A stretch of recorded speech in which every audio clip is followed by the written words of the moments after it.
नमस्कार, मी डॉक्टर मच्छिंद्र बांगर महाराष्ट्रातील आणि देशातील हवामान परिस्थितीसंदर्भात पुढील 48 तासाचा अंदाज देणार आहे. आपण बघतो की सध्या WD पाठी WD आहेत. शिवाय या ठिकाणी अरबी समुद्रात अतिशय खालील भागामध्ये एक WDचा स्पेल तयार झाला आहे. तसं अरबी समुद्राच्या किंवा बंगालच्या उपसागराच्या या भागामध्ये कुठेही पावसास अनुकूल परिस्थिती नाही. केवळ उत्तर भारतामध्ये पावसास अनुकूल परिस्थिती आहे. भारतीय हवामान खात्याने जरी महाराष्ट्रामध्ये आज पाऊस दाखवला असला तरी विशेष पावसाची नोंद महाराष्ट्रामध्ये आज होईल असं वाटत नाही. उद्या म्हणजे पुढील 24 तासात देखील महाराष्ट्रात पावसाचा अंदाज जरी दिला असला तरी विशेष पावसाची नोंद होईल असं वाटत नाही. काल देखील महाराष्ट्रात कुठेही पावसाची नोंद झालेली नाही. जोही पाऊस झालेला आहे तो राजस्थान, त्यानंतर उत्तर प्रदेश, बिहार, पूर्वेकडील सर्व राज्य या ठिकाणी पाऊस झालेला आहे. इकडे आंध्र प्रदेश वगैरे केरळच्या भागामध्ये.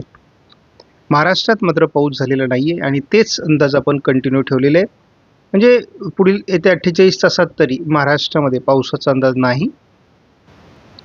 आणि महाराष्ट्रातल्या शेतकऱ्यांना अवास्तव अंदाज देण्यापेक्षा केवळ 48 तासाचा अंदाज आपण वेगवेगळ्या मॉडेलच्या आधारे देणार आहोत.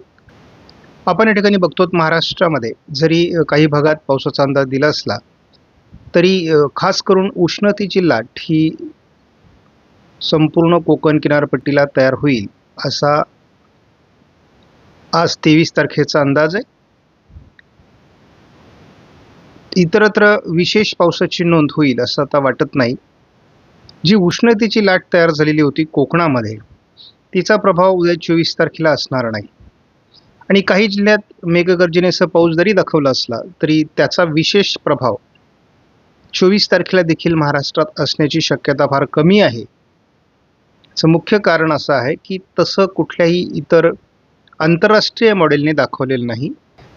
हे एक GFSचं आंतरराष्ट्रीय मॉडेल आहे. याने सुद्धा महाराष्ट्रात 24 तासात पाऊस दाखवलेला नाही आहे. पुढील 48 तासात कुठेही पावसाची नोंद होणार नाही हे सांगितलंय. याच मॉडेलमध्ये आपण जर IFS मॉडेलचा अंदाज बघितला तरी देखील सिंधुदुर्गचा दक्षिण सोडलं तर कुठेही पावसाचा अंदाज देण्यात आलेला नाही. थोडा आयकॉन मॉडेलचा अंदाज महाराष्ट्रामध्ये जुळतो, परंतु येत्या 24 तासामध्ये महाराष्ट्रात पावसाचा अंदाज नाही. तर पुढील 48 तासातही विशेष पावसाची नोंद महाराष्ट्रामध्ये होणार नाही. किरकोळ ढगाळ परिस्थिती एखाद दुसऱ्या जिल्ह्यात होईल.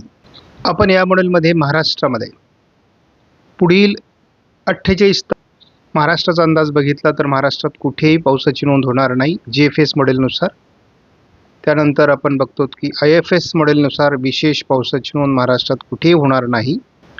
आयकॉन मॉडेलने थोडी ढगाळ परिस्थिती काही जिल्ह्यांमध्ये दाखवलेली आहे, परंतु विशेष पावसाची नोंद येत्या 48 तासात होणार नाही असं दिसतंय.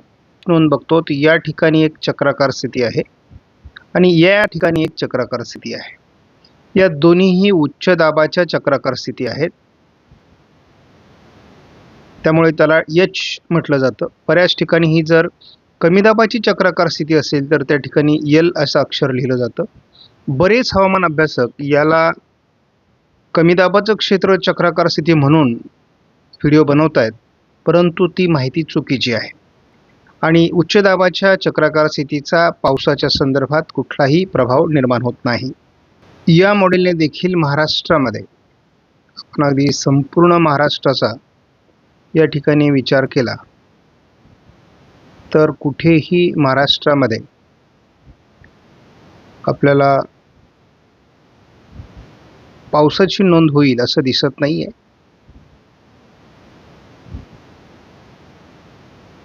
त्यामुळे घाबरण्यासारखी परिस्थिती पुढील 48 तासात नाही. गेल्या 5 वर्षाच्या अनुभवानुसार असं माझ्या लक्षात आलं की आपण दीर्घावधीचे अंदाज म्हणजे खूप पुढचे अंदाज जेव्हा देतो तेव्हा त्याची ॲक्युरेसी म्हणजे ते अंदाज चुकण्याची शक्यता जास्त असते.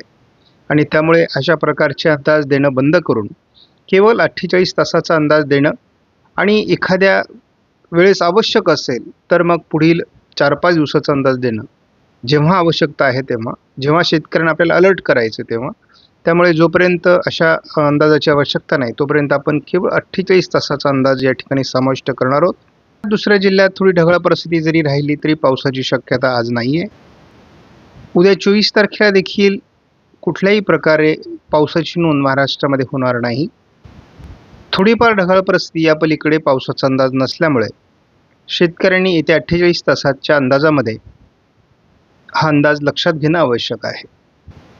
शेतकऱ्यांसाठी सूचना आहे, पुढील अंदाज जर शेतकऱ्यांना हवा असेल तर ते मला व्हॉट्सअप मेसेज करू शकतात, कारण मी कुठल्याही फोनवर त्या संदर्भात उत्तर देण्यासाठी माझ्याकडे वेळ असणार नाही. परंतु मला जर व्हॉट्सअप मेसेज आपण केला तर मी तुम्हाला पुढील अंदाज देऊ शकतो. कारण शेतकऱ्यांना व्यक्तिगत अंदाज हा पुढील आठवड्याचाच हवा असेल तरी आपण तो देऊ. फक्त शेतकऱ्यांनी मला व्यक्तिगत व्हॉट्सअप मेसेज करणं आवश्यक आहे. त्यामुळे कुठल्याही शेतकऱ्याला व्हॉट्सअपवर आलेल्या मेसेजला जाणीवपूर्वक उत्तर दिलं जाईल याची काळजी घ्या. माझ्या कुठल्याही सबस्क्रायबरला, कुठल्याही चाहत्याला अंदाजापासून आपण वंचित ठेवणार नाही याची खात्री घ्या. आपणास व्हिडिओमधील माहिती महत्त्वपूर्ण वाटल्यास लाईक करा, शेअर करा, चॅनलला सबस्क्राईब करा. धन्यवाद. जय हिंद, जय महाराष्ट्र, जय बळीराजा.